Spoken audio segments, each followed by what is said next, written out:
Hey guys, I'm back. Got my ATI Cavalry 20 gauge over and under with the Jebs 555 and Jebs 585. I just wanted to make an update video. I put a Mossy Oak vinyl wrap on the gun. It turned out pretty decent.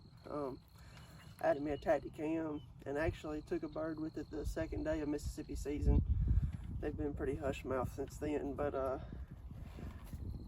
I wasn't happy with my patterns in that video that I posted uploaded, and that was shooting the Ninjas, the 8.5s out of the 20.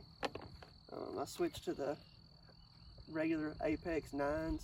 There's like 95 more pellets in each shell, and it makes a big difference. And you can see when I show you these patterns, and I already shot the gun, did a 12-inch circle around the mass area, you know, and it's a big difference. I did a 30, 40, and a 50-yard shot, and I'll show y'all what it looks like.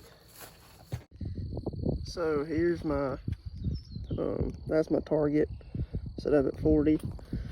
This is my paper, 12-inch circle. This is at 30 yards with the number 9s. And you can see almost, there probably is 20 pellets outside a 12-inch circle, and everything else is in that. That's the aim point. I'm shooting to the right consistently with all three patterns, a little bit low and a little bit right. The further I go out, I'm going to adjust that, or I already have adjusted that, but I'm focusing on mass, I'm focusing on patterns. In a 12-inch circle, this is just annihilated at 30 yards, and pretty much anything from 25, 20, 15, 10, you know, however close a bird gets, I'm going to switch to the bottom barrel, like in the last video, and shoot the long beards, and that's what I shot the bird with on the second day of season. All right, so this is my 40-yard with the Apex 9s. Hold it down.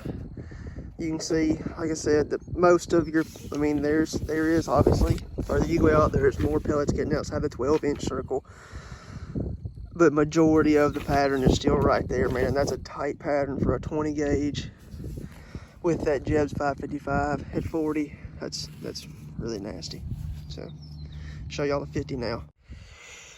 So here's my 50-yard with the Apex 9s out of the Jebs 555. There's a bunch of pellets. I'm not a pellet counter. I'm not going to count it. I just want to see that there's pellets here.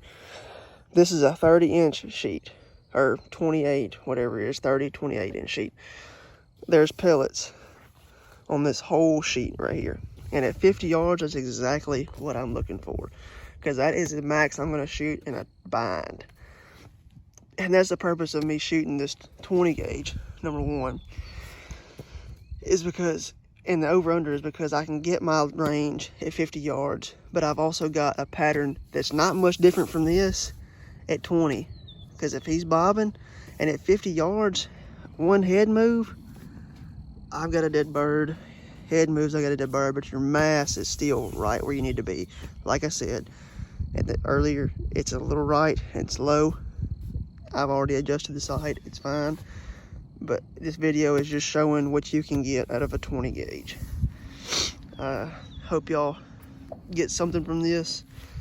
So far, I'm loving this 20 gauge, this ATI Cavalry. It is light. It is really, really light. Like I said in the last video, I've got the high-vis, tri-vis sight.